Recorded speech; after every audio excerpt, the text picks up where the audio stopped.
הברית, ותוביל אותה גברת קרוליין גליק, שמבחינתי קרוליין היא מהבודדים בישראל שמצליחים להיות כל כך חריפים ומדויקים גם בעברית וגם באנגלית ברמה כל כך גבוהה. אני כל פעם מתפעלת מזה פשוט מחדש.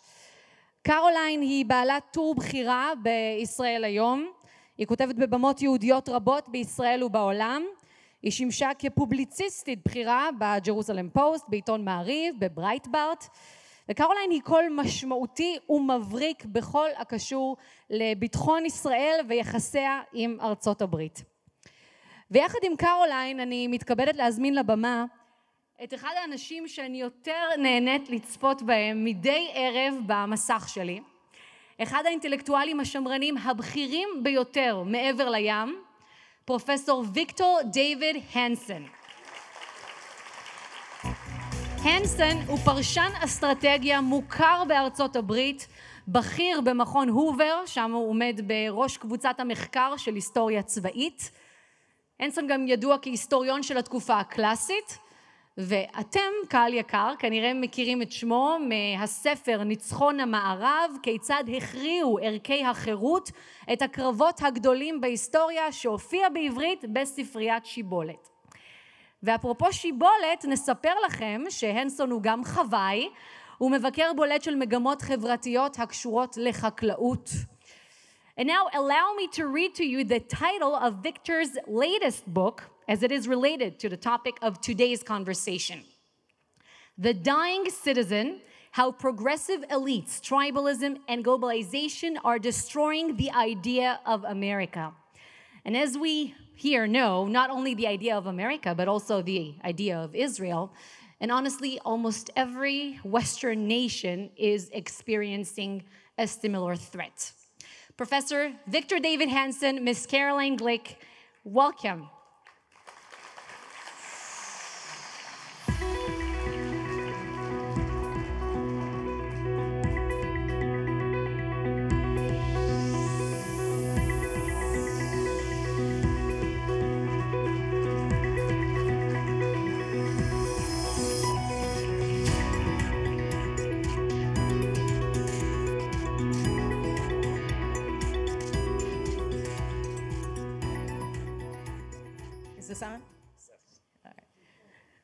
אנחנו נדבר באנגלית, אני חושבת שטל אמרה את זה, כי אומנם ויקטור חבר מעולה של ישראל, מהטובים שיש לנו, אבל הוא עוד לא הספיק ללמוד עברית. אז אנחנו נעבור לאנגלית.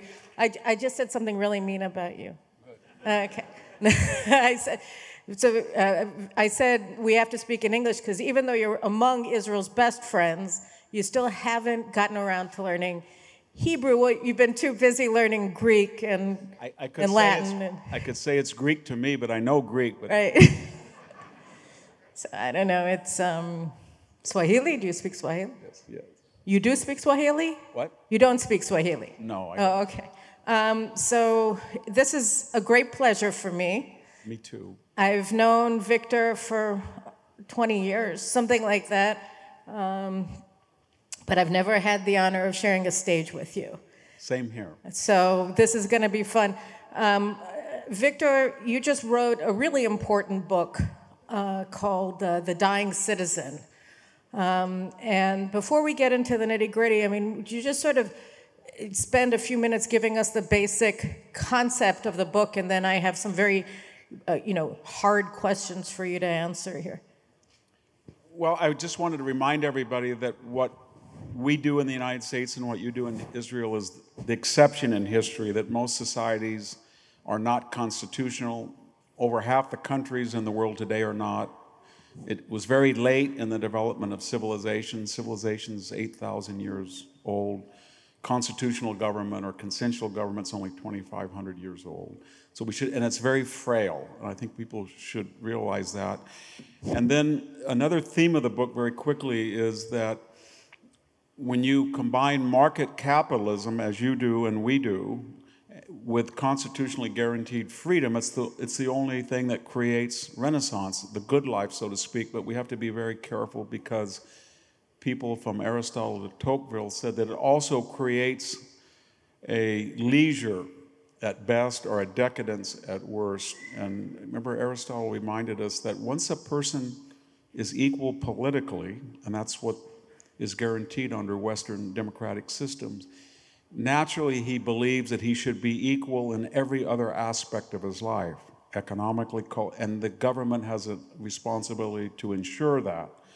And here in the United States, that is the sort of the unfortunate exegesis of wokeism. Behind wokeism is that we are going to do everything in our power to make everybody the same, and if we don't do that, somehow our ancestors, our place names, our heroes, our founders are culpable.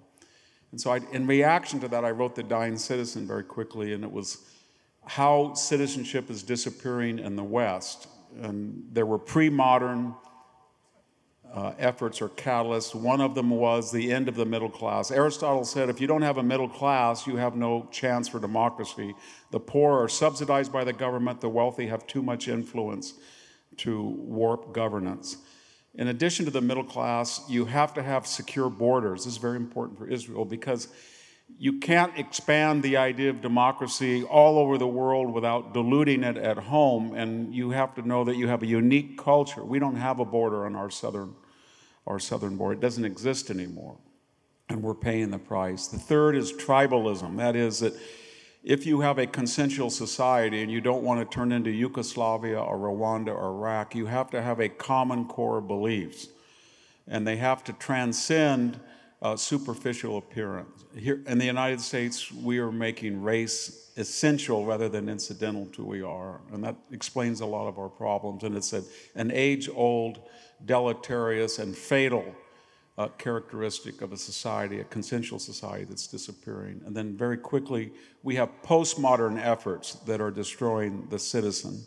One of them is what we call the administrative state, people who are unelected and combined judicial, executive, and legislative power under one person each or bureau.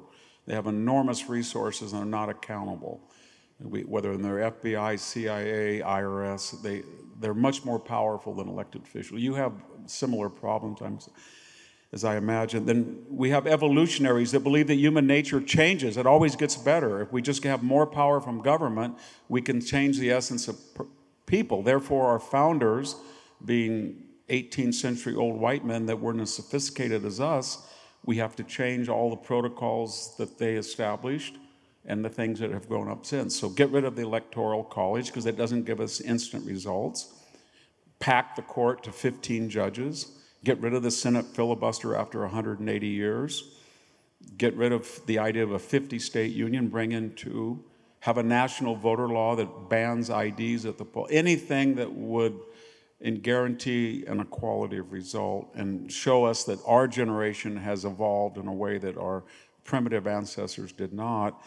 And then finally, globalization, or the ancient idea of cosmopolitanism, that you are not citizens of Israel and I'm not citizens of the United States, that we're citizens politai of the tu cosmou, of the world.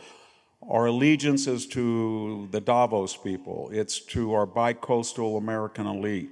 The idea that the International Criminal Court or the World Health Organization or the Paris Climate Accord have more wisdom and authority because they're ecumenical than you do.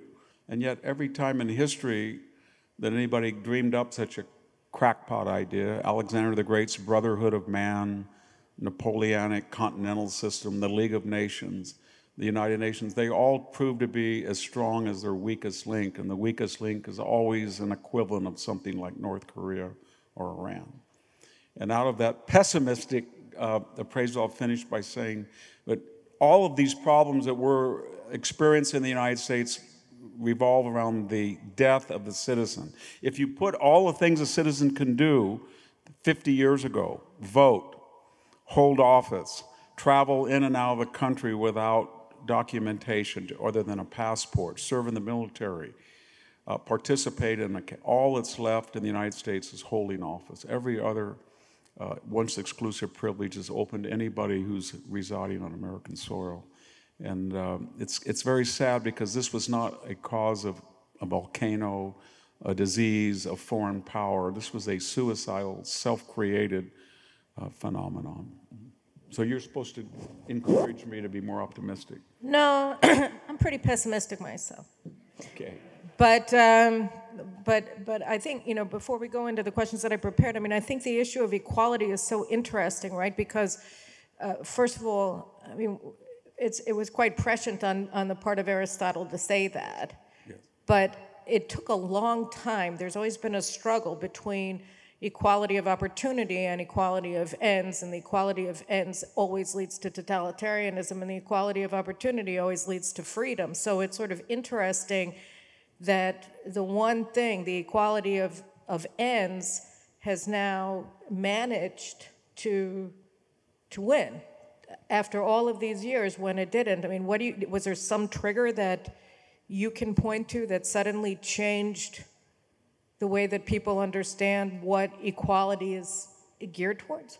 I think so. I think this may seem controversial, but under the original calculus, a Western government, whether it was Greece or Rome or in later Western Europe, the idea was that we're going to give everybody the opportunity to succeed, and those who won't because of bad luck or health, laziness, or something beyond their control. There were other mechanisms to coerce or persuade the successful to help them, and chief among them was religion. That everybody has a soul, we have a common humanity, and we're to help our brother who is less fortunate. But when you turn over that religious feeling to the state, or you have an agnostic or atheistic individual, they have no natural compassion, so they outsource that to the state, and that sort of relieves their guilt. And then the state becomes more powerful. And we even have reinvented this word equity to substitute for equality. And equity is a forced equality result. And so I think the rise of Western secularism explains why we no longer have the ability to expect or to anticipate the well-off and the successful will naturally help their friends, their family, their community, and that they know best, or better at least, than the government, how their funds should go for the betterment of their communities. But once you not only take away that religious component, but you demonize it, and you see it as a symptom of retrograde thinking or primitive mental development, or whatever, then you've lost that anecdote for inequality. You know, I think the loss of religion, first and foremost, and its substitution with government is something that's so vicious because it's been led by elites. That the first to sort of embrace atheism rather than Judaism or Christianity are the ones who are closest to power. And as a result, they're able to force that onto the rest of that. And in Israel, we had an amazing district court decision yesterday, which overthrew a magistrate court. It's our lower court decision. It was a question of whether, if a Jew goes up to the Temple Mount and prays Shema Yisrael, which is the declaration of faith for all Jews. You learn it before you know how to say mama. And if you go up to the Temple Mount and you say Shema Yisrael, then you're committing a crime. And the magistrate court said, no, this isn't a crime. And the district court, after our elites started screaming, how can you say that? It's a provocation. Judaism is a provocation. You know, I mean, God is a provocation, right? The district court agreed. It's a crime for a Jew to go up on the Temple Mount and say that. It's pretty I think that's incredible. There are counterparts to that all over the Western world, and it really is a phenomenon of the professional, educated, and wealthy classes. Part of it is they've distanced themselves from muscular labor, agriculture, mining, timber, and they don't realize how tenuous life is, that we're always one day away from starving. This supply shortage, what we see in Ukraine, the COVID lockdown, it's starting to remind us that the people who produce things with their hands, there's a nobility, and we need to recognize that, because most of these neuroticisms, and this is what you mentioned, is a neurotic tick, come from the very wealthy and the very privileged, and they feel that almost like medieval penance, that because they're so privileged, they have to find some symbolic way to show that they are one with the so-called oppressed, so they find these abstractions rather than something concrete and material which would come at their own expense. We see it in the United States when, you know, Nancy Pelosi, just to take one example, is an adamant opponent of a wall, the sort of walls that you have, the sort of walls border wall that we have half. And yet if you see her estate in Napa, it's covered with a wall.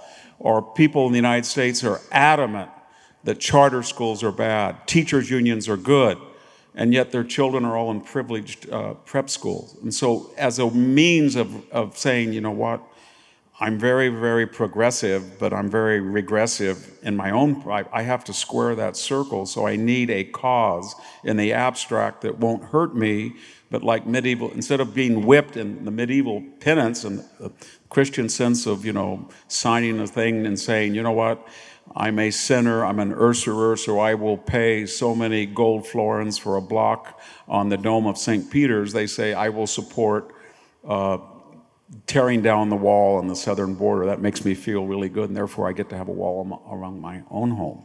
So that's a lot of what's at the heart of this.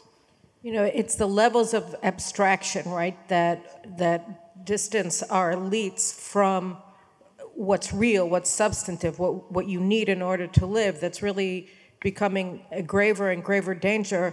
I just look at it from the perspective of the U.S. economy. There was an article in Tablet yesterday that was doing a different analysis of the Russian economy and the Chinese economy, where they were basing it not on GDP, annual GDP, but on purchasing power parity. And when you look at Russia and its PPP, you see that its economy is not what people say, the size of Spain or Italy's, but the size of Germany's. Yeah. And then you start understanding that the blowback that we're seeing from the economic sanctions are enormous, and also that they make things, they make minerals, they make gas, they make oil that people need.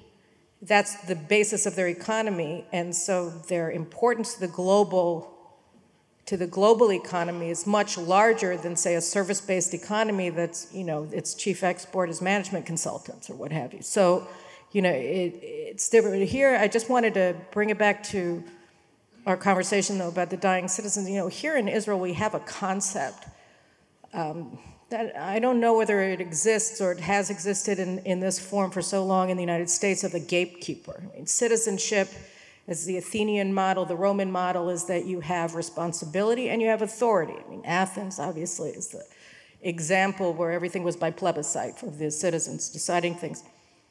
And here, the concept of gatekeeper is that you have appointed officials, civil servants, legal advisors, generals, what have you, and they act as the gatekeepers to power, dividing power not only from the population, the citizenry, but from elected officials. And they're the arbiters of whether a prime minister, a defense minister can make a decision or not. And that seems to degrade the very concept of citizenship at the outset, doesn't it? Yeah, I think, I mean, at one time, classical Athens had 20,000 people involved in boards and regulatory bodies, everything from the sewers to voting. So I think what happens in Western societies, as they're promised to allow people greater freedom and choices and greater prosperity with protection of private property and capitalism, combined with guaranteed rights, the expectations keep increasing and increasing and increasing, and the demands on the state, and the state grows. And so then you create what you refer this professional class, and unfortunately, they understand a Jerusalem or a Washington better than the revolving door elected officials.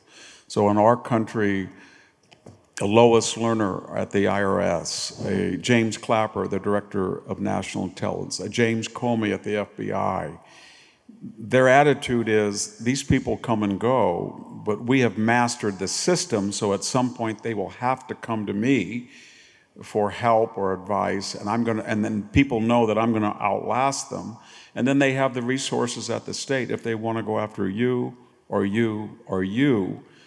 Legally, they can issue an edict as an executive. They can reinterpret the statute as a legislator, and as a judge, they can adjudicate whether your appeal is valid or not. And so they're very dangerous people. And I wish I could say the answer is just to cut. It would be easy just to cut them, but that's the answer. In our country, if we just took the FBI and the IRS and the Department of Agriculture and broke it up and put one in Oklahoma and one in Texas and got rid of this Washington swamp, it would be amazingly helpful. So the concentration of power, government power, in a small geographical area is very dangerous to the citizen. So the follow-up question to that was just going to be whether the concept of gatekeeper, in Israel we've had it and it's become much more powerful, say in the last generation than it was in the past, although it's arguable whether that is the case or not, because you could also say that they only began to feel threatened in 1977 when we had the first change of power between the Socialist Labor Party and the Likud Party, with Menachem Begin. So it's a question of whether the concept of gatekeeper always existed or not. And I guess the follow-up question was whether it exists anywhere else. And obviously you just showed that it exists in the United States. But there's another aspect to our elite that I don't know. I have a podcast, which you're going to have to do, obviously. But I was speaking last week with my colleague Amnon Lord from Israel, and we were talking about the elite.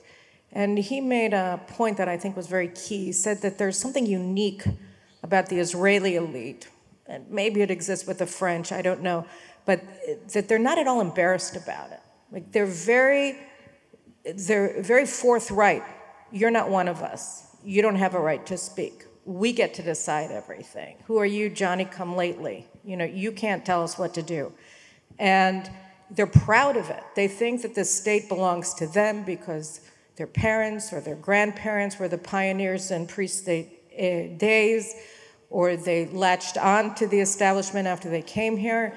And the concept of democracy is very alien to them. They don't have this concept of majority rule, or that the people have a right to decide.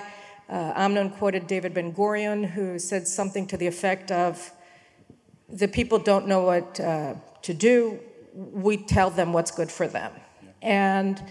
And do you feel, when you're looking at the lowest learners and the James Comeys of this world, that the people who have really come out of the shadows in the United States as gatekeepers, and you see with the Russia Trump thing and all the rest of it, do you think that they've also lost touch with the mothership, with democracy, with the concept of that?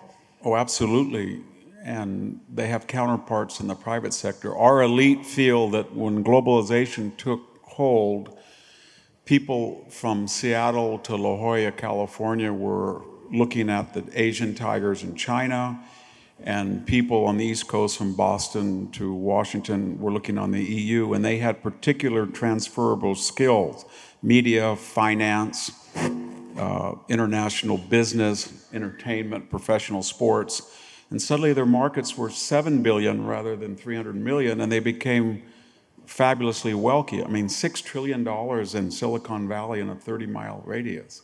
$6 trillion of market capitalization. So what that created was this sense that there was a God. If they don't believe in God, but they believe if there was a God, he blessed me with this wealth, and it was because I have a degree from Stanford or Harvard or Yale, or I'm on a top 500 company, but they have a sense of entitlement. So look at Bill Gates. He just announces that the World Health Organization did a great job and China did a great job. This was a country that probably allowed this leak that's plagued us all. Or Anthony Fauci saying, I am the science.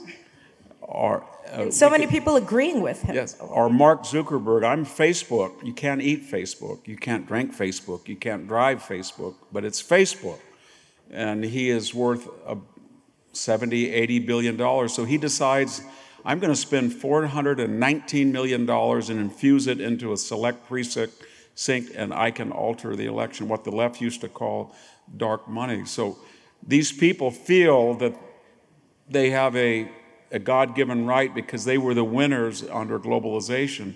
And the counterpart of that is they look at the interior of the United States and they see high suicide rates or deindustrialization. They look at Youngstown, Ohio, and they say, these people were losers. They never learned to code.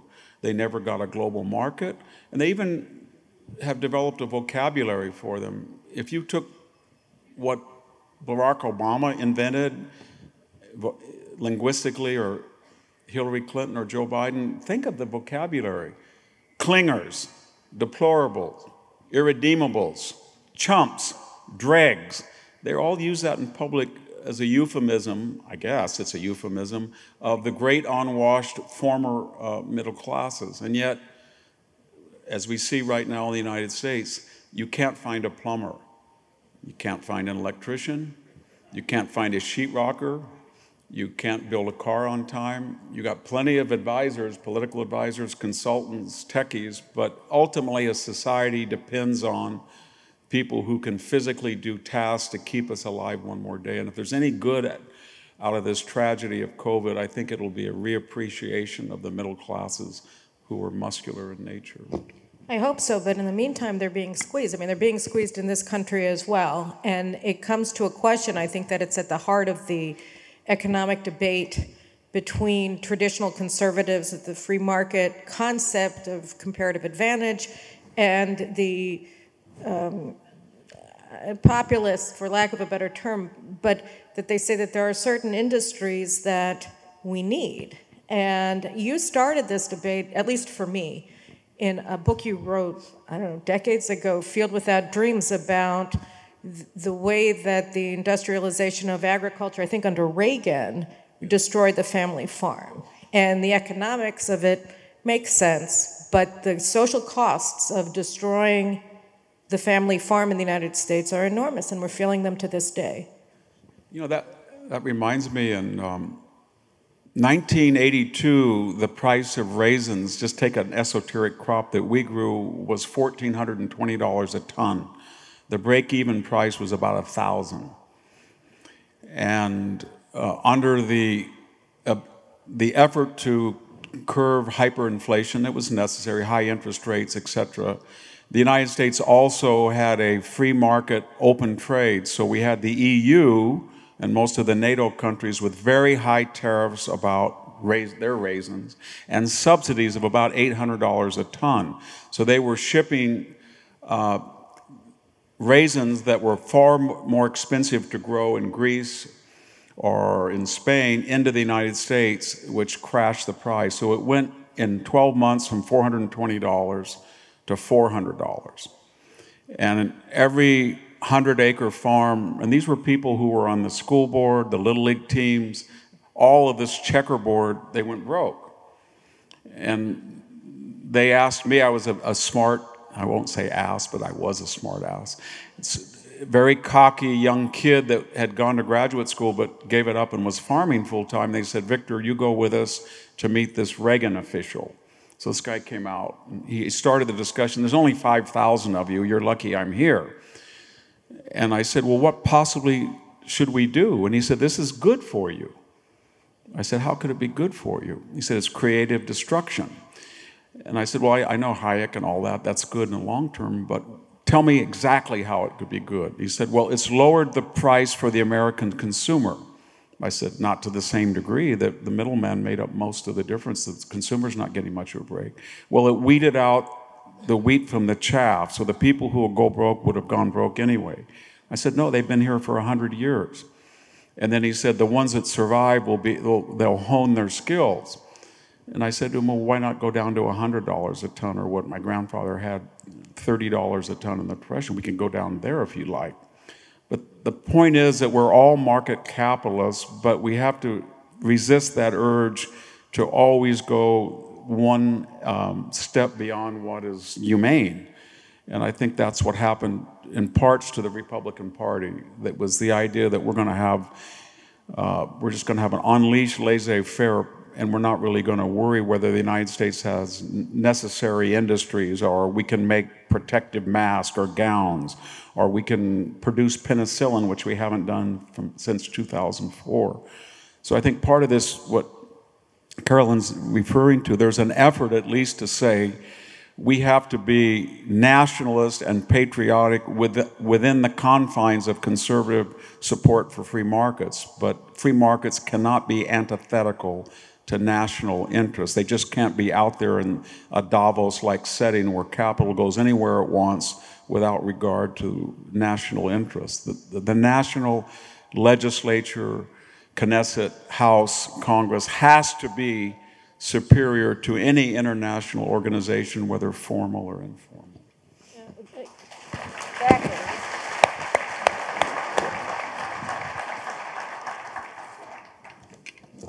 So I think, one of the things you see, I'm in the middle of reading Michael Anton's book, which starts with this horrible description. I mean, it's a brilliant description, but it's horrible of the state of California today.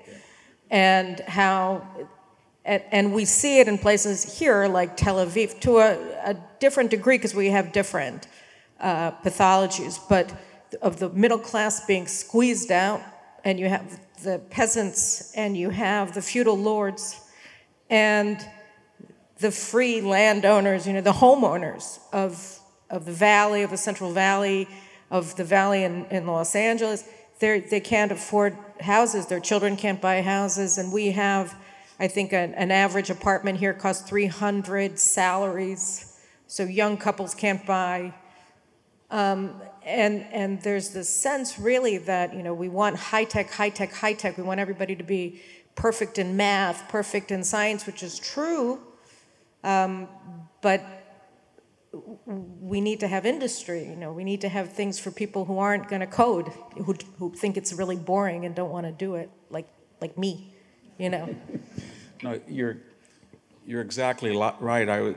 I live in a 150-year-old house that had what we call the United States knob and tube wiring. It's very dangerous, and we had a little fire, so I had an electrician. 2 guys had been working on it on their weekends, and watching them find out all these convoluted circuits over 150 years and go like detectives.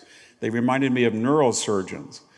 They had more skill than a neurosurgeon in some ways, and yet we don't equate being a lowly electrician with that type of skill, but they're really literally saving our lives. Plumbers are cardiac surgeons. Yeah, so I think we really have to, as I said earlier, kind of readjust our value system, and that people who do these physical things, ultimately, when we get in times of crisis, they're the people that we rely on. And this professional class, they're necessary. And whether Israel's national security hinges on high tech, and we have to appreciate that. But we have to have a sense of humility as well, that at some point, all of that learning and skill has to be on behalf of the entire community, and it has to be shared with people of the same nation. I once asked a colleague at Stanford University, who was lecturing me the antithesis of this. So I made up a hypothetical question. I said, I'm going to Paris, and then I'm going to fly to Shanghai, both lies. And I said, could you recommend some restaurants? And he gave me a whole list of 10. Bakersfield, California is a metropolis of 600,000. It's only 180 miles away from Palo Alto. And I said, then I'm coming back to Bakersfield. Could you give me some? He said, Bakersfield?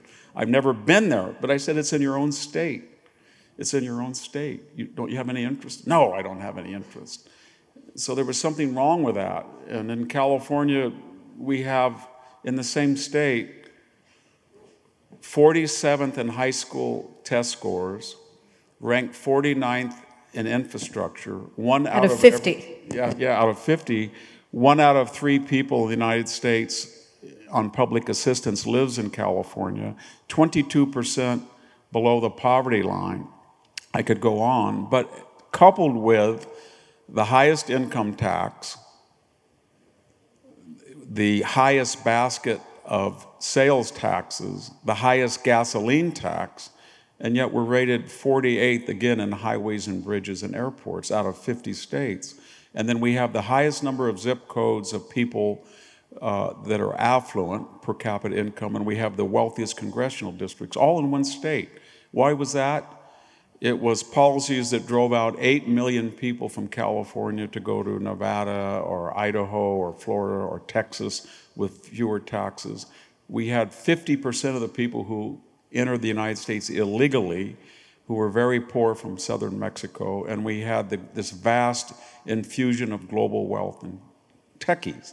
And you put all of that into a menu, and it's basically, we're run by very wealthy people who out of noblesse oblige feel that the state should serve a peasant class, and it despises the middle class on the premise that the middle class lacks the romance of the distant poor, but it lacks the culture of the wealthy, and it despises them. These are the Winnebago people, the snowmobile people, as they say.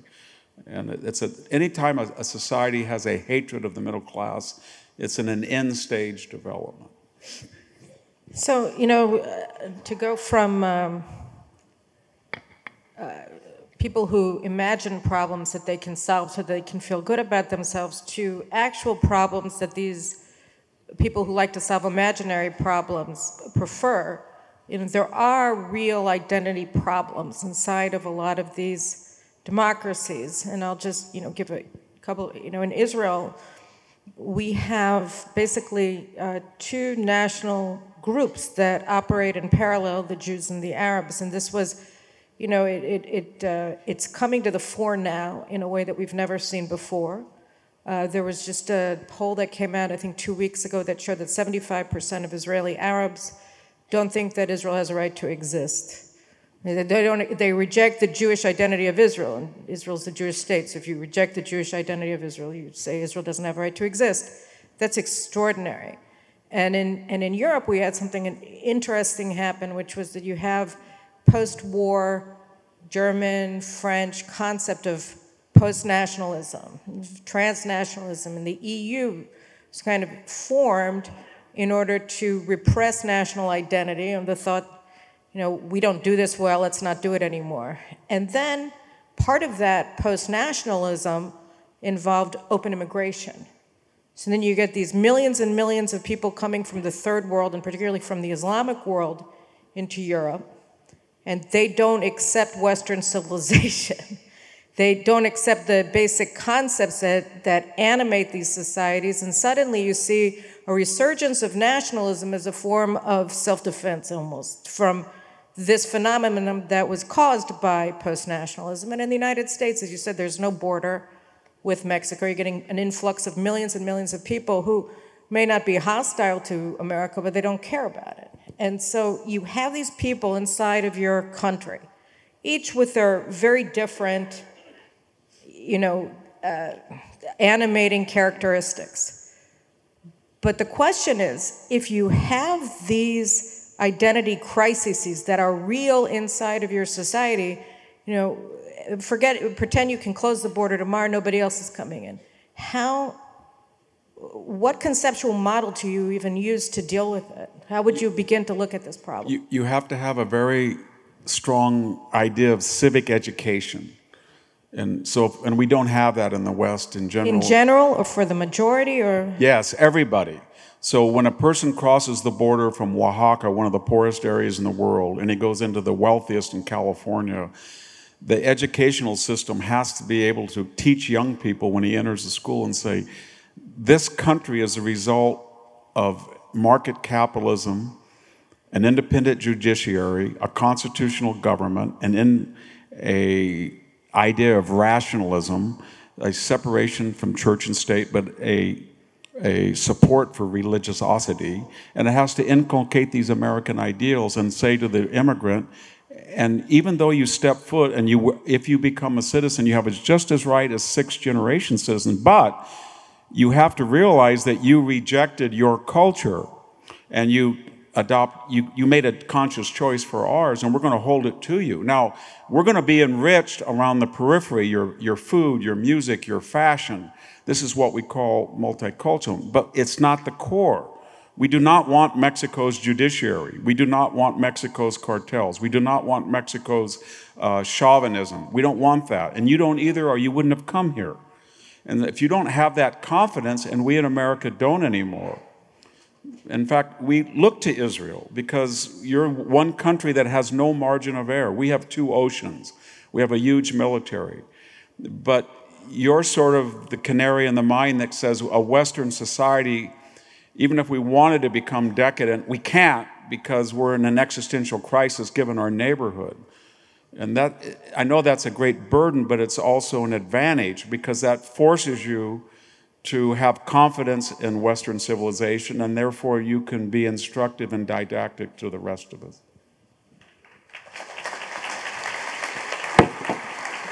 What? No, we have one more. We have one more question, which is going to that, which is, when I think of our crisis here in Israel, and it's so similar in the United States in so many ways, it's the thing when I said I was pessimistic just like you, it's because sometimes I just feel like we've been tied up in so many different knots, that we're in such a deep crisis because everywhere you turn, there's another thing blocking you from doing what you need in order to restore freedom, in order to re-empower democracy, reinstate democracy, seize the power back to the people, and have not only the responsibility, but again, also the authority to determine the path of your nation.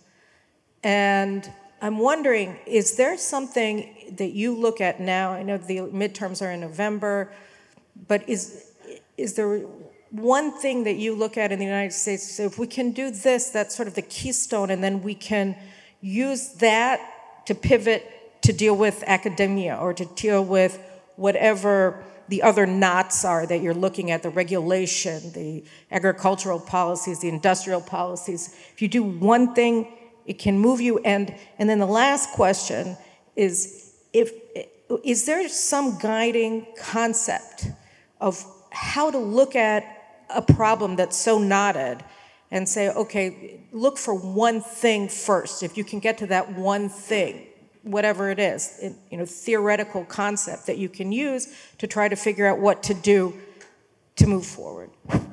Well, I think there is core optimism. Just in the last 60 days in the United States, take Netflix. It lost 200,000 of its subscribers in 1 month. And this was, remember, they paid Barack Obama $50 million, who's now building his 3rd mansion, but to come up with ideas. And then it went completely woke, and the people said, I'm not going to stomach this.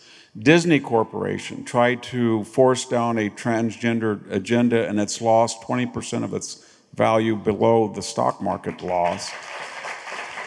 And then even Jeff Bezos, remember this, he's the architect of this hard left. I mean, the Washington Post was left, but it wasn't quite crazy left.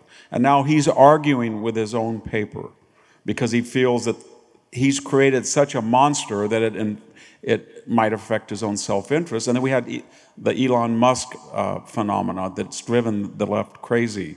So there are rumblings that people say, progressivism and leftism is not just a political choice.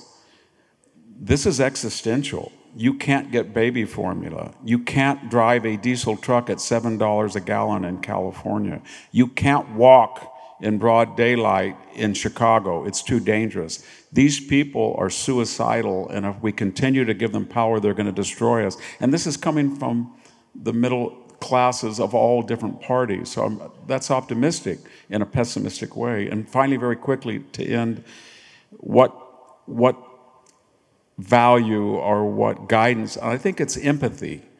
Every time that we're in a situation, you can't be paralyzed by empathy, but you have to say, what is the taxi cab driver thinking right now as he drives me? Or what is the guy who's pumping out my septic tank thinking as he looks at my house and I'm clean and he's full of crap? not that you're going to be paralyzed or you're going to be artificially, rid your guilt by giving them a tip, but just to think of so many people so different from you, not by their race or gender, but what they do and how they contribute to the society in large. And we've lost that empathy, but I think we can regain it. And it's our domain. It's the conservative person who has far more empathy because he values people, not as abstractions. Thank you. Thank you. Thank you.